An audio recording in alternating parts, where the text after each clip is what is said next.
வணக்கம் மக்களே, விடைபெறுகிறேன். சிஎஸ்கே அணியை விட்டு விலகிய பதிரனா, உறைந்து போன ரசிகர்கள். என்ன நடந்தது தெரியுமா? சென்னை சூப்பர் கிங்ஸ் அணியின் முக்கிய வேகப்பந்து வீச்சாளரான மதீஷா பதிரனா 2024 ஐபிஎல் தொடரில் பாதியில் விலக முடிவு செய்துள்ளார். அது குறித்து அவர் தனது சமூக வலைதள பக்கத்தில் பதிவு ஒன்றை வெளியிட்டிருக்கிறார். இதையடுத்து சிஎஸ்கே அணியின் ரசிகர்கள் அதிர்ந்து போயுள்ளனர். கடந்த 2 ஆண்டுகளாக ஐபிஎல் தொடரில் சென்னை சூப்பர் கிங்ஸ் அணியின் முக்கிய வேகப்பந்து வீச்சாளராக இருந்து வருகிறார் பதிரனா.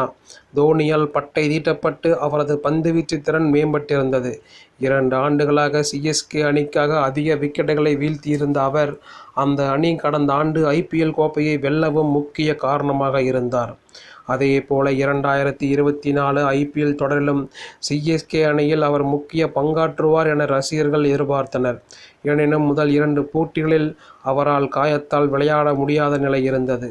அதன் பின் அவர் சிஎஸ்கே அணிக்காக போட்டிகளில் விளையாடினார். இதனிடையே சிறிய காயங்களால் அவர் சில போட்டிகளில் விளையாடவில்லை. இந்த நிலையில் 6 போட்டிகளில் மட்டுமே விளையாடி இருந்த அவர் தற்போது ஒட்டுமொத்தமாக ஐபிஎல் தொடரிலிருந்து விலகும் முடிவை எடுத்திருக்கிறார். அவருக்கு தசைப்பிடிப்பு இருந்ததாக கூறப்படும் நிலையில், இலங்கை கிரிக்கெட் அமைப்பு அவரை ஐபிஎல் தொடரில் இருந்து விலகுமாறு அறிவுறுத்தி இருப்பதாக தகவல்கள் வெளியாகியுள்ளது. இதையடுத்து அவர் சிஎஸ்கே அணியில் இருந்து விலகி சிகிச்சைக்காக இலங்கை சென்றுள்ளார். அவர் 6 போட்டிகளில் 13 விக்கெட்டுகளை வீழ்த்தியிருந்தது குறிப்பிடத்தக்கது. சிறப்பாக செயல்பட்ட போதும் காயத்தால் அவர் விலகி இருக்கிறார். இது குறித்து அவர் தனது சமூக வலைதள பக்கத்தில் வெளியிட்டுள்ள பதிவில், கடினமான நிலையில் விடைபெறுகிறேன்.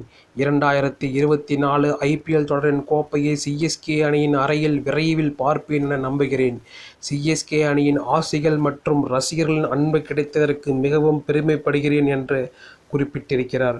சிஎஸ்கே அணி இன்னும் பிளே ஆஃப் வாய்ப்பை உறுதி செய்யவில்லை. இன்னும் 3 லீக் போட்டிகளில் விளையாட உள்ள சிஎஸ்கே அணி அந்த 3லும் வெற்றி பெற்றால் மட்டுமே பிளே ஆஃப் சுற்றுக்கு உறுதியாக செல்ல முடியும். இந்த நிலையில் முக்கிய வேகப்பந்து வீச்சாளர் பதிரனா இல்லாதது அந்த அணிக்கு மிகப்பெரிய பின்னடைவாகும்.